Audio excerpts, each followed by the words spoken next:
La tech, c'est politique. Une technologie n'est pas neutre. C'est pas juste un outil, c'est le résultat d'un dispositif socio-technique. Il faut que tout le monde s'en mêle et participe au débat. Bienvenue, je suis Laurent-Nicolas Guénoc du cabinet Convertéo et vous allez écouter Changement d'époque en cours, le podcast de l'IA.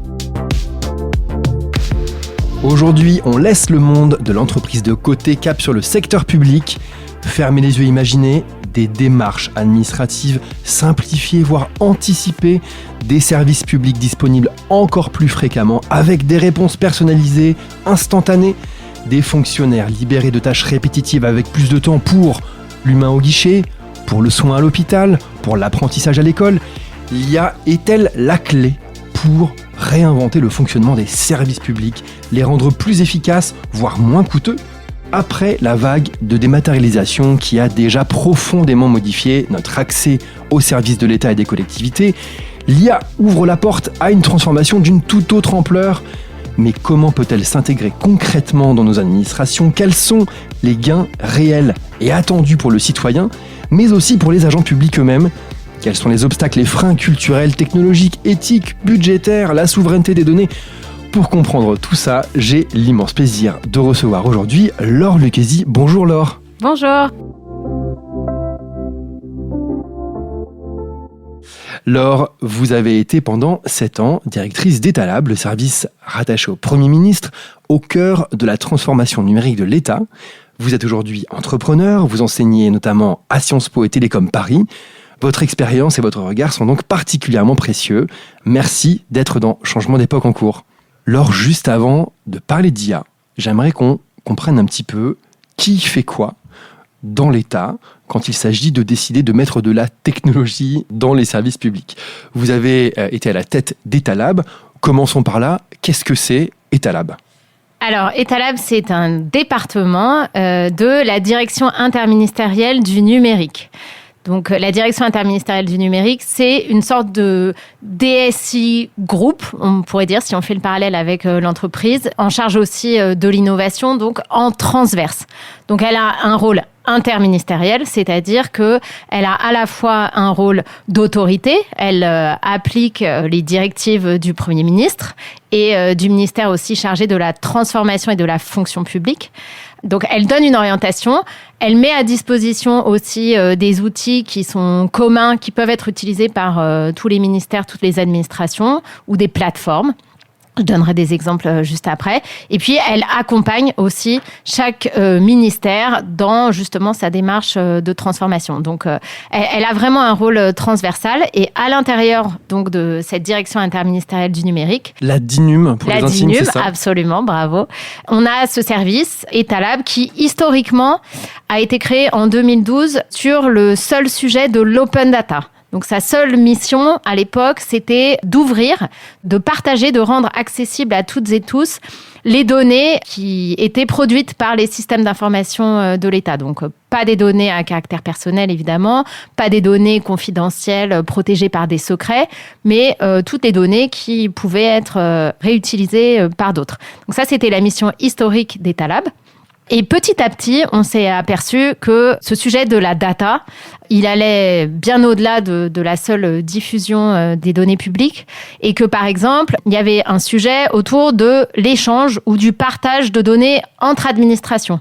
Donc, vraiment faire en sorte qu'une administration échange ou rende accessibles ces données, y compris des données confidentielles, là, pour le coup, à d'autres administrations.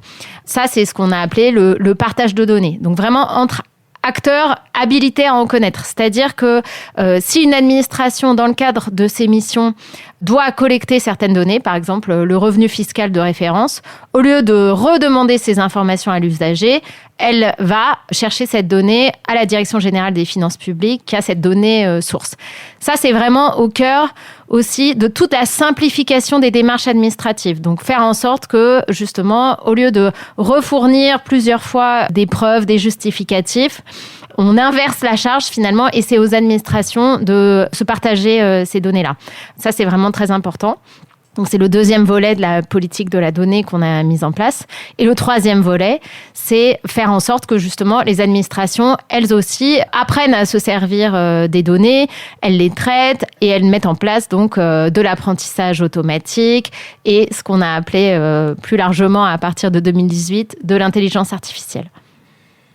L'IA, aujourd'hui, elle arrive dans ce contexte dans lequel l'État s'est déjà beaucoup numérisé depuis une vingtaine d'années, une trentaine d'années. En 2024, selon le rapport Aguillon-Bouvreau, l'IA, notre ambition pour la France, sur les 250 procédures administratives les plus utilisées par les Français, plus des 3/4 étaient déjà dématérialisées et 79% des Français pensaient que la dématérialisation des services publics leur simplifie la vie. On ne peut qu'être d'accord. Qu'est-ce que le numérique a réussi dans cette époque précédant l'arrivée de l'IA? Et peut-être aussi quels sont les espoirs déçus pour poser un peu le paysage avant de parler de la suite? Bien sûr, c'est important de se resituer dans cette perspective historique. En effet, donc le numérique, c'est pas nouveau. À partir des années principalement 90, 2000, on a eu cette grande vague effectivement de numérisation, de dématérialisation. C'est ce qu'on appelait aussi dans une perspective plus internationale le e-government. Donc ça passait par effectivement rendre numérique, électronique, on disait même à l'époque, des procédures administratives. En faisant ça, on s'est aussi rendu compte qu'il y avait beaucoup de raccourcis qu'on pouvait prendre. Donc, au lieu de vraiment numériser de bout en bout des procédures, on pouvait faire les choses différemment, par exemple avec l'échange de données. Pour autant, cette numérisation, elle a pu se faire aussi un peu à marche forcée, parfois, et il est important de garder à l'esprit que le service public, justement, c'est pas comme une entreprise, on choisit pas les clients qu'on a envie de servir, on a des obligations qui sont propres à l'action publique, des obligations de transparence, de savoir rendre compte aussi de ce que l'on fait dans les démarches administratives, et des obligations de continuité d'accès. Un service public peut pas s'arrêter, il a une obligation de continuité et aussi d'égalité dans l'accès au service public. Donc, ça veut dire que tous les usagers, les usagères doivent avoir accès à ce service. Et donc, un des freins, ou en tout cas un des écueils de la numérisation, c'est celui de l'inclusion numérique, puisque pour diverses raisons, que ce soit des sujets de accès au réseau, à la connectivité, ou même des raisons de familiarité avec l'usage du numérique, il faut faire très attention à ce sujet-là, parce qu'aujourd'hui, on considère que à peu près 13 millions de Français et de Françaises sont éloignés du numérique, pour les raisons que je viens de citer. Donc, cette population-là, on ne peut pas la laisser de côté. Et donc, effectivement, d'un côté, le numérique permet de donner accès à certains services, par exemple dans des zones justement reculées, et d'avoir des services qui soient accessibles 24 heures sur 24. Pour autant, il est vraiment important de ne pas défavoriser justement certaines populations. Donc, ça, c'est un des écueils du numérique.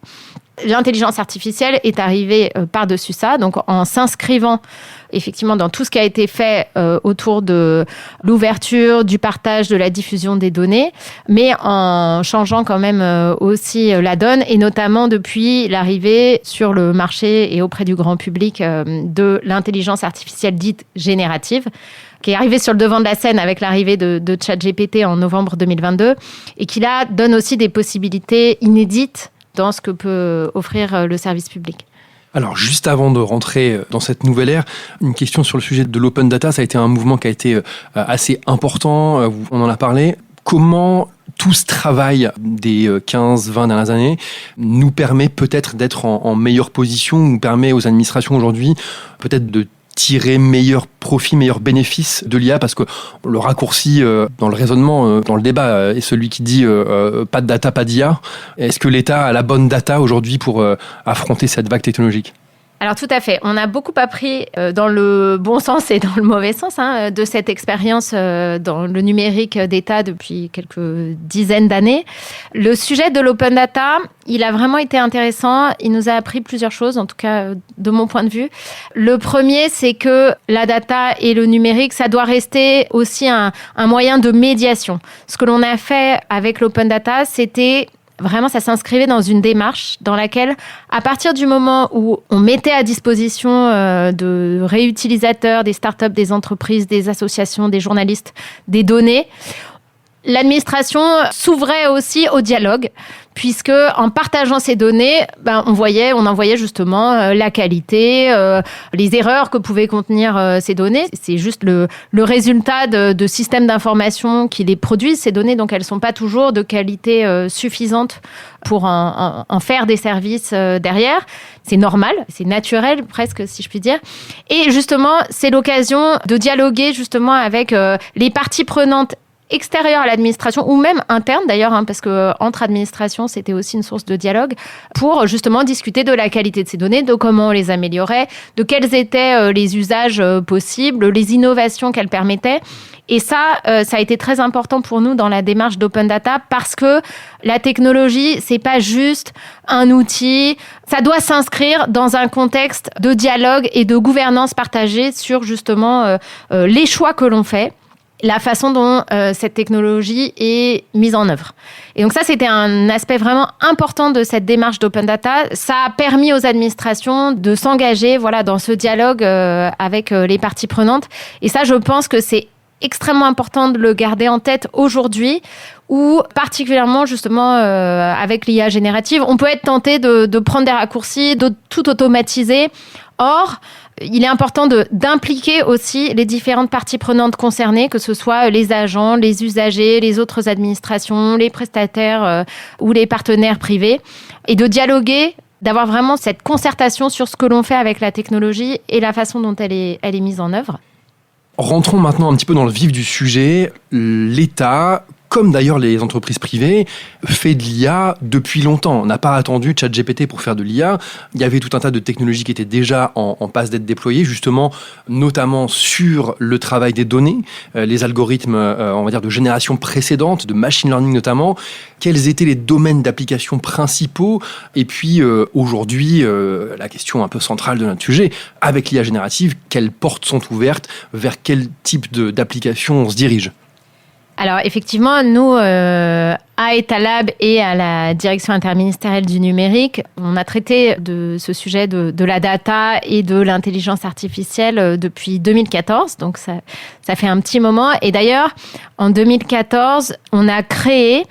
La France a été le premier État à se doter d'un Chief Data et IA Officer que l'on a appelé l'administrateur général des données. D'ailleurs, aujourd'hui, on a aussi des rôles comme celui-là dans chaque ministère. Les administrateurs ou administratrices ministérielles des données, des algorithmes et des codes sources. Donc, comme quoi, quand on veut ne pas utiliser des noms anglais pour des fonctions, on y arrive. Absolument. Donc, chaque ministère a son NAMDAC, puisque quand même, on aime bien les sigles. Et donc, en charge aussi de promouvoir l'utilisation responsable et raisonnée des données dans chaque ministère. Et donc, on a effectivement, dès 2014, à la fois en interministériel et en réseau avec ce que faisait chaque ministère, travaillé à des premiers cas d'utilisation effectivement d'algorithmes, d'apprentissage automatique et d'intelligence artificielle au service des politiques publiques et des services publics. Un des premiers projets sur lesquels on a travaillé, c'était d'utiliser de l'IA, donc de la computer vision, donc à partir de la reconnaissance d'images, entraîner des modèles pour que on puisse mieux repérer les décharges sauvages, par exemple, sur le littoral, sur certains territoires. Ça permet en fait de faciliter derrière les inspections des agents qui sont sur le terrain et de leur montrer que l'algorithme propose, en fait, identifie des endroits où on a une suspicion de décharge sauvage et ça facilite derrière l'accès des contrôleurs et de leur mission sur le terrain. Donc, c'est évidemment aussi pas complètement automatisé. C'est vraiment un lien étroit entre ce que l'IA détecte et ce que les inspecteurs et les agents publics font. L'IA ici, elle aide à la décision, elle fait gagner du temps dans l'identification des sites, elle propose des listes et après au service de choisir où ils vont. Exactement. Donc ça, c'est un des exemples. Un autre exemple, c'était de détecter les faux avis sur Internet. Typiquement, quand on avait, dans le domaine de la concurrence, des avis en ligne, on a travaillé sur des algorithmes qui identifiaient ce qui pouvait être des faux avis et là aussi proposaient en fait de les détecter. C'est un des exemples aussi. Un dernier exemple, c'était aussi l'utilisation de l'IA pour anonymiser ou pseudonymiser des données. Typiquement dans le domaine de la justice. Donc, on avait justement tout un projet sur l'ouverture des décisions de justice. Donc, l'open data. Et là, l'IA a permis de faciliter l'anonymisation de ces décisions de justice. Donc, enlever vraiment les noms, les prénoms des personnes, tout ce qui pouvait être réidentifiant, mais pour permettre quand même de rendre accessible de façon anonyme la jurisprudence. En 2024, au printemps 2024, le gouvernement Attal a présenté Albert, une technologie destinée aux agents de l'administration dans un premier temps pour les aider à mieux répondre aux Français qui se posent des questions. Ça marchait moyennement d'après notamment une enquête de France Télévisions qui avait été regardée un petit peu en caméra cachée comment ça fonctionnait. C'était, on va dire, pas un raté, mais ça n'était pas au niveau de certains usages, notamment de technologies privées. Est-ce que ça va dans le bon sens ? En tout cas, le fait de vouloir permettre aux agents publics qui sont en contact avec les usagers des services publics d'accéder à de la synthèse d'informations, d'aller chercher dans des grandes bases de contenu la bonne réponse, est-ce que ça, c'est un domaine qui peut être réplicable dans plein de guichets de services publics ? Est-ce que c'est une bonne piste ? Alors, c'est un exemple particulièrement, effectivement, intéressant parce qu'il illustre un certain nombre de difficultés dans les choix technologiques, évidemment, que l'on fait et dans la manière de mettre en œuvre une intention. Donc, l'intention d'Albert, elle était très louable. L'idée, c'était, au moment, effectivement, de l'essor de l'IA générative, de se dire... OK, on va profiter du potentiel de cette IA générative, capable de traiter des grandes quantités de données, de rédiger du texte de manière extrêmement performante pour aider les agents et notamment les agents qui sont sur le terrain dans les maisons France Service. Puisque, effectivement, dans les maisons France Service, qui sont les relais locaux d'accès aux services publics, on a des conseillers qui sont exposés à des usagers et doivent connaître à la fois les aides sociales, la fiscalité. Enfin, il y a au moins 9 services publics qui sont disponibles. Donc, évidemment, un agent, c'est pas évident de connaître sur le bout des doigts toutes les règles et toutes les offres et conditions d'accès de ces services. D'où l'idée d'Albert de dire on va utiliser les larges modèles de langage et on va préparer des propositions de réponses que l'on va rendre disponibles aux agents publics. Donc, quand ils ont un rendez-vous programmé avec un usager, ils peuvent poser leurs questions à Albert qui va fournir des éléments pour préparer ce rendez-vous. Donc, c'était extrêmement louable. Un point important aussi à souligner, c'est que Albert exigeait en fait de sourcer les données et aller chercher uniquement dans les données de servicepublic.fr. Donc, Albert n'allait pas se balader sur Internet pour fournir des informations dont la source est soit impossible à tracer, soit peu fiable. Exactement. Ça avait été paramétré pour contrer cet écueil, qui est un écueil majeur de l'IA générative. Ça ne donnait que des réponses sourcées et ça faisait des propositions à l'agent. Ça avait été aussi travaillé pour être conçu justement en lien étroit avec des agents volontaires de services publics pour que ça s'intègre au mieux dans leur pratique au quotidien. Le choix qui a été fait également, c'est justement de s'appuyer sur les ressources de la direction interministérielle du numérique, qui a malgré tout une petite équipe et qui a utilisé un modèle open source et qui l'a spécifié, bien retravaillé pour que ça corresponde bien à l'usage qui était attendu. Pour autant, il semble que effectivement, les résultats n'aient pas été complètement à la hauteur des attentes, que les réponses n'étaient pas assez spécifiques, performantes, et que finalement, c'était pas complètement satisfaisant du point de vue des agents publics qui ne l'utilisaient pas autant qu'on aurait pu l'espérer. Donc ça montre plusieurs choses, que là encore, le diable est dans les détails et surtout dans l'exécution. On peut avoir une très bonne intention, les choix que l'on fait à tous les niveaux, que ce soit les choix technologiques, la façon dont on conçoit et on co-construit aussi avec le terrain les services, elle est déterminante. Une autre question qui est au cœur des questions que se pose l'État quand il se transforme avec le numérique, c'est est-ce que je fais par moi-même ou est-ce que je m'appuie sur l'extérieur, sur des solutions déjà sur étagère pour le faire ? Ça, c'est un débat qui est permanent, qui n'est pas propre d'ailleurs à l'agent public. Ça se pose aussi dans les entreprises. Ce qui est important et ce que l'on a essayé de travailler au mieux à l'époque à la DINUM, c'est de se dire on ne peut pas faire tout l'un ou tout l'autre. En fait, ça doit être une combinaison des deux.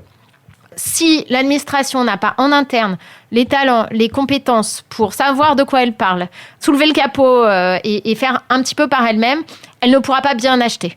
Donc, elle ne sera pas en mesure d'aller acheter des solutions à des prestataires technologiques, utiliser des consultants. Elle ne saura pas bien les guider parce qu'elle ne sait pas faire par elle-même. Donc, il y a un minimum de compétences qu'il faut avoir en interne. Ça, c'est obligatoire. Après, quelle est la part, le pourcentage je ne sais pas forcément le dire, mais au moins, je pense, si on prend un grand projet informatique, il faut au moins un quart, un tiers de compétences en interne, sinon on ne fait pas bien. L'idée d'avoir un pool de ressources, et c'est ce à quoi travaille la DINUM, qui travaille aussi sur des solutions open source, elle est vraiment intéressante. À la fois parce que les solutions open source, ça remplit une partie des conditions, là encore, des choix technologiques de l'administration, qui sont l'ouverture, la capacité à regarder le code source, la capacité à auditer et à comprendre comment ça tourne derrière. Donc l'open source permet ça. C'est aussi une source d'attractivité pour des talents, puisque des développeurs qui travaillent sur de l'open source, ils travaillent sur des projets communs. Donc, c'est aussi un facteur d'attractivité pour attirer des développeurs dans l'État. Et c'est d'autant plus important qu'il y a une concurrence très très forte sur les ressources, sur les salaires, et l'État ne peut pas forcément s'aligner. Absolument, voilà. S'aligner sur les salaires offerts par le secteur privé, a fortiori sur des compétences qui sont pointues, très recherchées, et donc avec des salaires sur lesquels l'administration ne peut pas et ne doit pas, je pense, suivre. Le service public a aussi des vrais atouts. Le sens des missions, ça, on l'a bien vu, ça compte aussi énormément et ça permet de recruter d'excellentes compétences et de bons talents. Mais voilà, l'open source contribue à tout ça. Après, voilà, si une administration n'a pas non plus les moyens de contribuer ou de bien soutenir dans la durée cette stratégie de faire par soi-même, il est aussi utile d'avoir le relais de la commande publique, qui permet d'ailleurs aussi de stimuler des champions et des startups nationales. Donc, c'est un vrai levier. Ça participe d'un effort de structuration de la filière. L'État doit jouer son rôle, acheter au privé pour structurer la filière. Exactement. Et d'ailleurs, en ce moment, on voit qu'il y a un peu un changement de pied de ce côté-là dans les administrations. On a beaucoup poussé le fait que les administrations développent par elles-mêmes leurs propres outils. Si elles ne sont pas capables de maintenir ça dans la durée et de le développer, ce n'est pas forcément la bonne stratégie. Et par ailleurs, on a aujourd'hui aussi beaucoup d'innovations dans la commande publique pour avoir l'État acheteur et en soutien du développement de la filière. Laure, j'aimerais avoir votre avis sur un ensemble d'applications qui font débat, parfois polémiques, celle de l'utilisation d'algorithmes d'IA pour aider au ciblage de politiques publiques. Donc le ciblage, ça peut être très positif, ça peut permettre aux politiques publiques d'être très efficaces, mais ça pose quelques questions, notamment ce sujet de la CAF, la Caisse nationale des allocations familiales, qui a un algorithme de scoring qui attribue au foyer bénéficiaire une note qui évalue le risque de fraude. Plus le score est élevé, plus une fraude serait statistiquement probable. Cet algorithme a été pensé pour aider au ciblage des contrôles, mais à l'automne 2024, plusieurs associations, dont la Quadrature du Net, ont attaqué la CAF au Conseil d'État, estimant que l'algorithme pouvait discriminer certaines populations. Alors, je ne vous demande pas votre avis sur le fond de ce dossier qui est en instruction, mais plutôt, qu'est-ce que cela nous apprend des conditions dans lesquelles ces technologies sont mises au service des différents départements, dans les ministères, dans les autorités administratives ? Comment on crée du consensus ? Comment, en fait, on évite de se retrouver dans la situation dans laquelle on est avec cet algorithme de la CAF ? Alors, c'est ce que je disais tout à l'heure. La stratégie et l'intention, c'est une chose. L'exécution, c'en est une autre. D'où le fait que j'insistais beaucoup sur le dialogue et l'association des différentes parties prenantes dès le début. C'est pas toujours facile à mettre en œuvre, mais c'est extrêmement important d'avoir une gouvernance ouverte dans la mise en œuvre de ces technologies. Et pour moi, c'est vraiment le pendant du recours à la technologie. Ça doit vraiment être fait de concert. L'exemple de l'algorithme de la CAF, effectivement, il est assez représentatif. C'est même pas de l'intelligence artificielle, ça n'est que du data mining et ce qu'on appelle du scoring. Donc, effectivement, la CAF a mis en pourcentage, défini un certain nombre de critères et associé des risques, effectivement, à ces critères-là, ce qui a conduit à, effectivement, un ciblage des contrôles sur certains foyers qui, effectivement, d'après ce qui a été mis en évidence, discriminent certaines catégories de population à revenus plus faibles, des mères célibataires, etc. Donc, d'où toute l'instruction.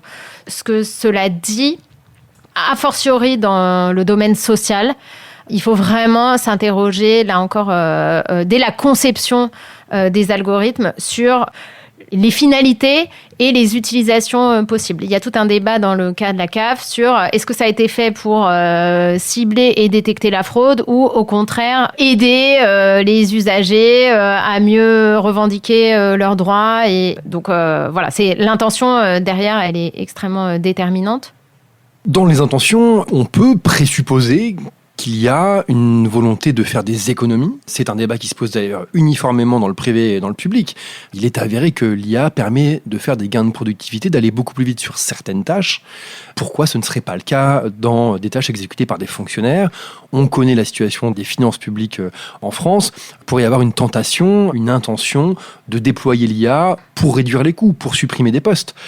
Est-ce que cette intention, elle est louable ? Est-ce qu'elle est simplement réaliste aujourd'hui ? Parce que d'un autre côté, l'IA coûte cher. Comment on voit ce débat ? Est-ce que c'est quelque chose qu'il faut, selon vous, assumer et mettre sur la table ? Ou est-ce qu'on n'en est pas encore là aujourd'hui ? C'est tout à fait ça. Je pense qu'il faut en revenir à l'intention politique et à la volonté qu'il y a derrière la mise en œuvre de toutes ces stratégies de numérisation, d'utilisation de la technologie. Et on peut faire tout et son contraire. Donc, si on a envie d'utiliser la technologie au service d'une plus grande accessibilité des droits, par exemple, c'est possible. D'ailleurs, ça a été mis en avant. C'est ce qu'on a appelé l'administration proactive. Donc, c'est le pendant du prélèvement à la source où on va aller ponctionner au plus près les recettes fiscales. Mais à l'inverse, par exemple, utiliser les données, ça peut permettre aussi de lutter contre le non-recours et identifier que certaines catégories de personnes sont éligibles à des droits sociaux. Et en France, on a un super système social. Pour autant, les gens ne revendiquent pas et ne vont pas chercher ces aides auxquelles ils pourraient accéder. Et ça, la donnée permet en fait de leur attribuer automatiquement des aides auxquelles ils pourraient avoir droit. Ça peut être utilisé dans un sens comme dans l'autre. La difficulté aussi, c'est dans les erreurs qu'on peut avoir. Et par exemple, dans tout le domaine social, justement, dès qu'on a du trop perçu, et c'est ce qui a été beaucoup mis aussi en exergue dans le cas de la CAF, c'est qu'on se retrouve avec des situations catastrophiques où des usagers ont des trop perçus et derrière, on vient leur réclamer des années de remboursement d'aide. Et ça, c'est a fortiori dans des populations vulnérables, c'est vraiment dramatique. Cette question de la gestion aussi de l'erreur, elle est au cœur de ce à quoi on doit réfléchir quand on déploie ces technologies. Et j'insiste vraiment sur la prise en compte de ces questions éthiques, de l'acceptabilité, que ce soit de la part des usagers ou des agents, de la transparence. L'État est capable de rendre compte de la façon dont, justement, un calcul d'impôt ou d'attribution de place en crèche, c'est fait. Donc, et là, on a un cadre spécifique à l'action publique qui dit que, a fortiori, quand ça conduit à une décision individuelle, donc si ça a un impact sur la vie de quelqu'un, l'administration doit être capable d'expliquer étape par étape comment ça s'est fait. Et donc ça, c'est aussi un des sujets, a fortiori avec l'IA générative, dont on ne sait pas aujourd'hui retracer précisément le fonctionnement. Donc ça, c'est une des limites. La prise en compte de ces questions éthiques, elle est extrêmement importante et il est essentiel que les administrations se dotent des bonnes instances de pilotage, de surveillance, en fait, de la façon dont ces technologies sont mises en œuvre. Et pas seulement en bout de chaîne avec un observatoire ou un comité Théodule qui va donner un avis, mais vraiment, ces questions-là, elles doivent être embarquées dès le début de la conception des services numériques et notamment des services d'IA. Elles font partie de l'accessibilité des services. C'est une nouvelle déclinaison de la condition d'accessibilité des usagers aux services. Et là encore, ces questions de transparence, de capacité à auditer, de savoir retracer comment on a abouti à une recommandation de décision, même si c'est juste une recommandation, elles sont essentielles. C'est vrai dans les entreprises et ce sont aussi tous les travaux sur l'IA responsable et l'IA de confiance. Mais là encore, j'insiste, dans l'administration, c'est c'est essentiel. Dans la Déclaration des droits de l'homme et du citoyen, on a le fameux article 15 qui dit « La société est en droit de demander compte à tout agent public de son administration ». J'aime bien revenir à ce principe normatif parce que la technologie doit absolument aussi le respecter. Donc, il faut savoir, quand on met en place de la technologie dans le service public, que l'on a cette obligation de redevabilité. On doit savoir retracer comment on a abouti à une décision. Ça ne peut pas être une boîte noire. Et on voit bien ce que, par exemple, toutes les discussions sur Parcoursup peuvent donner. Même sans intelligence artificielle, on doit savoir expliciter le fonctionnement d'un algorithme. Changement d'époque, certes, mais il y a quelques fondamentaux qui sont toujours bien présents. Je voudrais qu'on aborde, pour terminer, une question qui est assez centrale, qu'on a touché du doigt à certains moments de la conversation, c'est la formation des agents publics. Parce que si aujourd'hui, l'un des grands succès numériques de l'État, c'est la déclaration d'impôt en ligne, pour en arriver là, le métier de collecteur d'impôts, il a beaucoup changé. Et si on fait le parallèle partout où on peut imaginer que l'IA apportera des changements dans la manière de délivrer un service public, il y a autant de métiers d'agents publics qui vont devoir, alors peut-être pas se transformer complètement, mais en tout cas apprendre à faire avec. Ça, c'est un chantier titanesque. Toutes les entreprises privées, d'ailleurs, se posent ces questions-là aussi. Comment on déploie des formations à la fois à l'échelle d'un État comme la France, mais aussi pour tenir compte de chaque spécificité, de chaque métier en train de changer et d'être transformé par ces nouvelles technologies? Absolument. Ce sujet de la formation, il est central, il est même critique. Et d'ailleurs, mon parcours personnel montre que c'est un sujet qui me tient à cœur, puisque après avoir passé ces années à la DINUM, j'ai eu à la fois, j'ai aujourd'hui une activité effectivement d'enseignement plus académique, et j'ai aussi créé une académie de formation justement pour sensibiliser les différents métiers à l'usage de l'IA, et notamment de l'IA générative, pour savoir identifier effectivement les opportunités d'amélioration du quotidien, mais aussi les limites et toutes les considérations à bien garder en tête pour ne pas faire n'importe quoi. Donc, le sujet de la formation dans la sphère publique, je dirais qu'il est double. Il y a ce premier sujet de l'acculturation, de la pédagogie. Donc, c'est vraiment sensibiliser à tous les étages, des décideurs publics, politiques, des hauts fonctionnaires et directeurs d'administration, en passant par les cadres intermédiaires jusqu'aux agents de terrain, expliquer justement ce dont on parle quand on parle d'IA, quelles sont les opportunités que ça peut ouvrir, dans quels usages c'est pertinent et sans risque, et quels sont les endroits où, attention, on a quand même extrêmement de vigilance, beaucoup de vigilance, parce que il y a des choses qui sont très périlleuses. Donc ça doit se faire à tous les niveaux. Et là-dessus, l'administration est quand même mobilisée. La DINUM, dont on parlait tout à l'heure, a monté justement un programme spécifique qui s'appelle le campus du numérique public pour former justement, sensibiliser à toutes ces questions-là les décideurs et l'ensemble des acteurs publics, mais notamment les cadres dirigeants. Et puis, à côté de ça, on a effectivement le sujet de l'impact sur l'emploi, l'impact sur les métiers, l'impact sur les agents publics.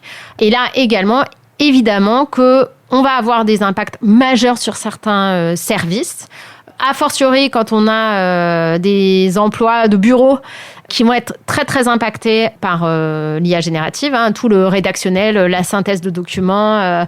Là-dessus, c'est quand même des choses sur lesquelles l'IA est globalement très performante, là encore avec des précautions à prendre. Et donc ça va avoir un impact sur certains services qui va être majeur.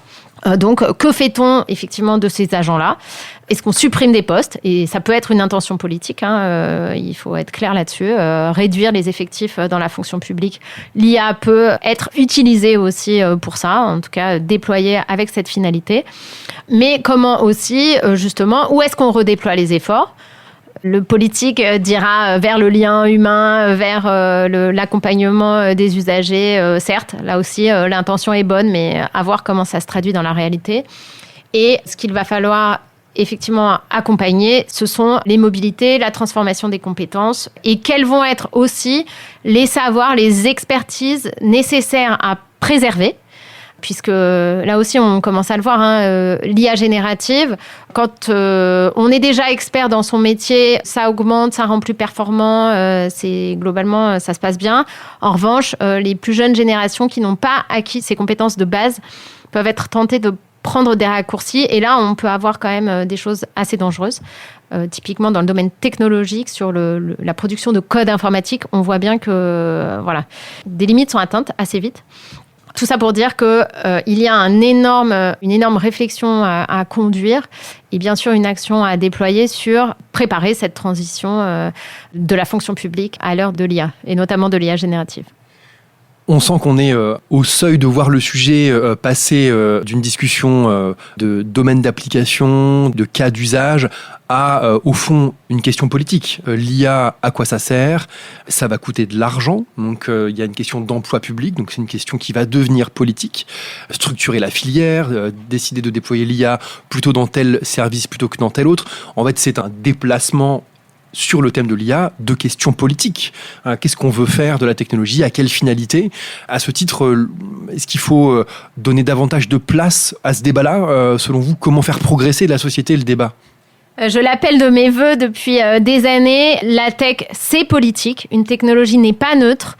C'est pas juste un outil, c'est le résultat d'un dispositif socio-technique. Ça embarque en fait des intérêts économiques de certains acteurs, des choix qui sont faits dans la façon dont on paramètre les outils, les algorithmes. Ça a évidemment un impact sur toute une pluralité de parties prenantes. Donc il faut que tout le monde s'en mêle et participe justement au débat sur ces questions-là, puisqu'effectivement, ça n'est pas juste un choix technologique, un instrument. L'objectif est effectivement d'avoir un débat collectif sur ces sujets-là.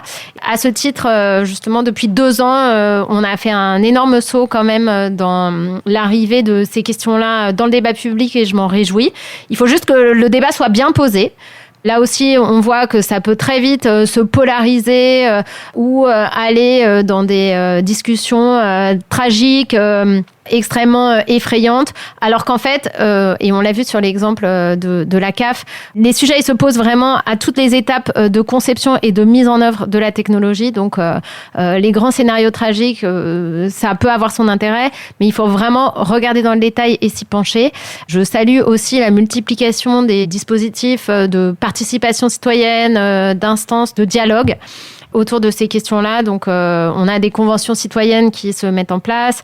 Plusieurs municipalités ont lancé des initiatives, Rennes, Montpellier, Paris, et on en a de plus en plus. Et voilà, c'est important d'associer les citoyens, citoyennes, usagers aux choix qui sont faits. Le dernier point que je voulais souligner, c'est aussi celui des instances de dialogue social et dans le domaine de l'emploi, puisque, et bien entendu, ça aura des impacts sur les métiers et sur l'emploi. On voit aussi de plus en plus l'IA s'inviter dans le dialogue social du côté des syndicats, des employeurs, de toutes les instances de dialogue. Et ça, c'est extrêmement important aussi d'avoir ce volet-là. L'IA va devenir un sujet politique, un sujet peut-être de programme politique. On voyait déjà commencer à poindre des propositions dans les élections européennes. Je pense qu'on peut faire le pari que le sujet sera aussi un sujet de la campagne présidentielle à venir. Et donc merci Laure d'avoir commencé à poser ce débat avec nous, et merci à toutes et tous de nous avoir écoutés. On a plein d'épisodes dans les cartons, alors n'oubliez pas de vous abonner à Changement d'époque en cours pour ne pas rater nos prochaines sorties. Merci beaucoup.